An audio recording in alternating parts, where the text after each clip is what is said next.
1998 ජනවාරි 25. හැමෝම තවමත් නිදි.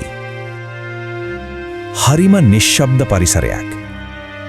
ඔයාලා දන්නවා නුවර උදේට කොයිතරම් සංසුන්ද කියලා. ඒත් උදේ 6ට විතර මේ හැම දෙයක්ම එක මොහොතකින් වෙනස් වුණා.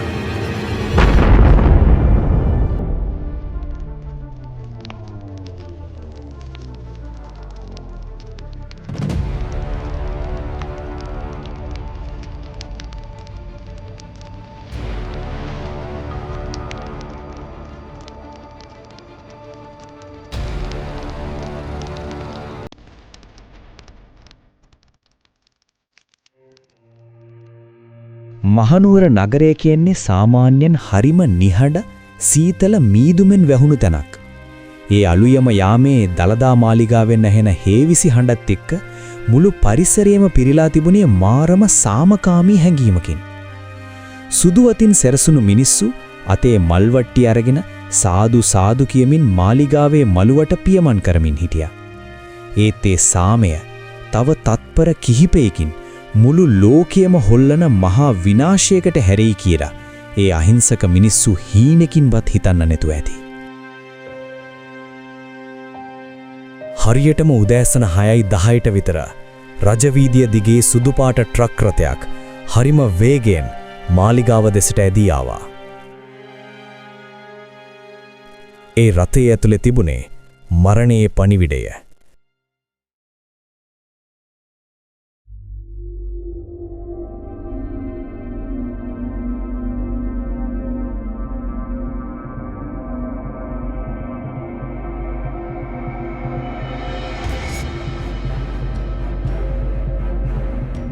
හෙට උදේ 6 වෙද්දී මාලිගාවේ මේන් ගේට් එක ළඟට අපි යන්න ඕනේ.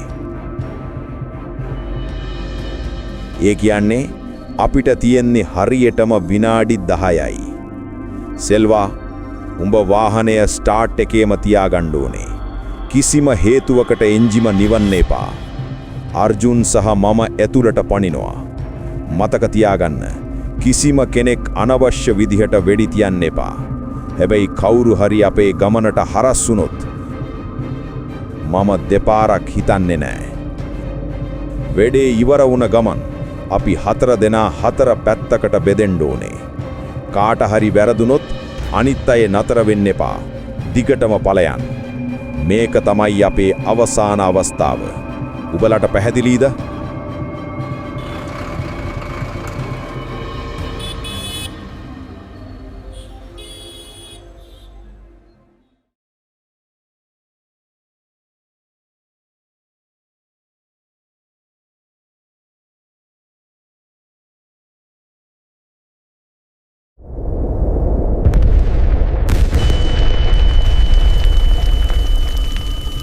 කිලෝග්‍රෑම් 300ත් 400ත් අතර අධිබල පුපුරණ ද්‍රව්‍ය පටවපු මේ ට්‍රක් රථය මාර්ගබාධක ඔක්කොම කඩාගෙන ඇවිත් මාලිගාවේ ප්‍රධාන දොරටුව අසලදීම පුපුරා ගියා. ඒ සද්දේට මුළු මහනුවර නගරයම දෙදරුම් කෑව විතරක් නෙවෙයි, කිලෝමීටර් ගාණක් ඈත තියෙන ගොඩනැගිලිවල වීදුරු පවා කුඩු වෙලා ගියා. දලදා මාලිගාවට ඉහළින් කළු පැහැති මහා දුම් බලාකුලක් අහසට නැගුණේ මුළු නගරයම භීතියෙන් මුසපත් කරමින්.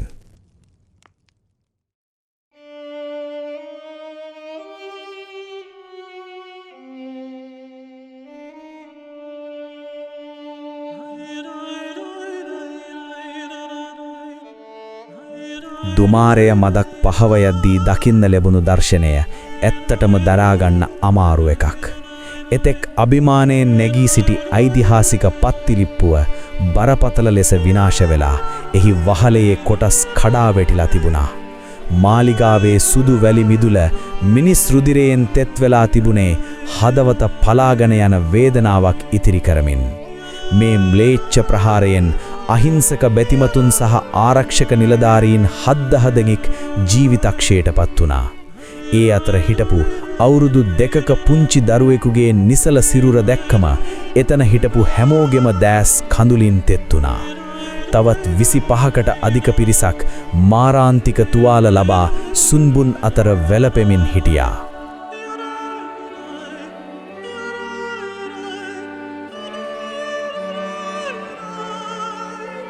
මේ ප්‍රහාරය එල්ල වුණේ හරිම සංවේදී වෙලාවක. ශ්‍රී ලංකාව 50 වෙනි නිදහස් සමරුවට ලෑස්ති වෙමින් හිටපු ඒ කාලේ බ්‍රිතාන්‍යී චාල්ස් කුමරුත් මේ උත්සවයට එන්න නියමිතව තිබුණා. ත්‍රස්තවාදීන්ට ඕන වුණේ යුද්ධයේ මැද වුණත් සාමාන්‍ය ජීවිතයක් පවතිනවා කියන පණිවිඩය ලෝකයට දෙන එක නතර කරන්නයි. ඒත් මේ විනාශය මැද මිනිස්සුන්ව පුදුම කරපු එක දෙයක් සිද්ධ වුණා. මාලිගාවේ පිටත ගොඩනැගිලි ඓතිහාසික කැටයම් සහ සිතුවම් විනාශ වුණත් දන්තධාතු වහන්සේ වැඩ සිටින අභ්‍යන්තර කුටියට හෝ ඒ ඉහළින් තියෙන රන් වියනට කිසිම හානියක් වෙලා තිබුණේ නැහැ. ඒක ඇත්තටම ආශ්චර්යයක් වගේ. ගල් බිත්ති කැඩුනත් අපේ රටේ ආත්මය ආරක්ෂා වුණා කියන හැඟීමත් එක්ක මිනිස්සුන්ගේ හිතේ තිබුණු බය නැති වෙලා මහා ශක්තියක් ඇති වුණා.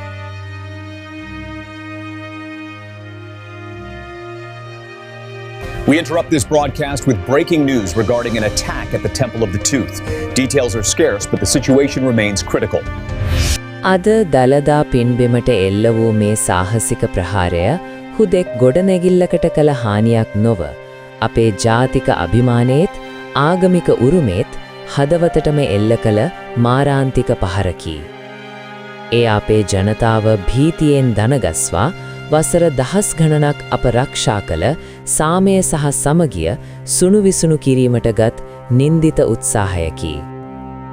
නමුත් ඒ මහා පුණ්‍ය භූමියේ ආශිර්වාදයෙන් අපේ මහා සම්පත් සුරකී තිබීම අපේ නොසැලෙන අධිෂ්ඨානයට ලැබුණු ජයග්‍රහණයක් වන අතර මෙවැනි ත්‍රස්තවාදී ම්ලේච්ඡ ක්‍රියා හමුවේ බෙදී වෙන් නොවි එකම ජාතියක් ලෙස ශාන්තිවන්තව සහ අවධානයෙන් නැගී සිටින ලෙස මම සමස්ත ශ්‍රී ලාංකිකයන්ගෙන් ඉල්ලා සිටිමි. රාජ්‍යයක් ලෙස අප මේ අපරාධකරුවන් නීතියේ හමුවට පමුණුවා අපේ පූජා ශාලාවන් සහ ජනතාවගේ ආරක්ෂාව තහවුරු කිරීමට දිවිහිමියෙන් කැපවන අතර මේ අඳුරු මොහොත අපේ සංස්කෘතික උරුමය ආරක්ෂා කිරීමේ අධිෂ්ඨානය තවදුරටත් ශක්තිමත් කරමින් වඩාත් ආරක්ෂිත සහ සමගි සම්පන්න ශ්‍රී ලංකාවක් උදෙසා වන අපේ ගමන යලිත් අලුත් කරනු ඇත. ප්‍රහාරයෙන් පස්සේ මුළු ලෝකයම මේ ක්‍රියාව හෙලා දැක්කා. එවකට හිටපු ජනාධිපතිනිය ජනතාවගෙන් ඉල්ලා සිටියේ කෝපයෙන් පලිගන්න එපා කියලා. හැබැයි ලංකාවේ මිනිස්සු එදා පෙන්නුවේ පුදුම එකමුතුකමක්. විනාශ වුණ මාලිගාව ආයෙත් හදන්න දලදා මාලිගා අරමුදලට රටේ නන් දෙසින් සල්ලි ගලාගෙන ආවා. පුංචි දරුවෝ තමන්ගේ කැට බිඳලා සල්ලි දුන්නා. සාමාන්‍ය මිනිස්සු තමන්ගේ දවසේ පඩිය දුන්නා. අන්තිමේදී මිලියන 100කට වඩා වැඩි මුදලක් ජනතාවගෙන් විතරක් එකතු වුණා. ඊට පස්සේ ආරම්භ වුණේ ලෝකයම මවිත කරපු ප්‍රතිසංස්කරණ මෙහෙයුම. පිපිරිමෙන් කැබලි 43කට කැඩී ගිය ඓතිහාසික සඳකඩ පහන අපේ දක්ෂ ශිල්පීන් සහ පුරාවිද්‍යාඥයන් එකතු වෙලා හරියටම පෑස්සුවා. ඒක හරියට කැඩුණු හදවතක් ආයෙත් පෑස්සුවා වගේ වැඩක්.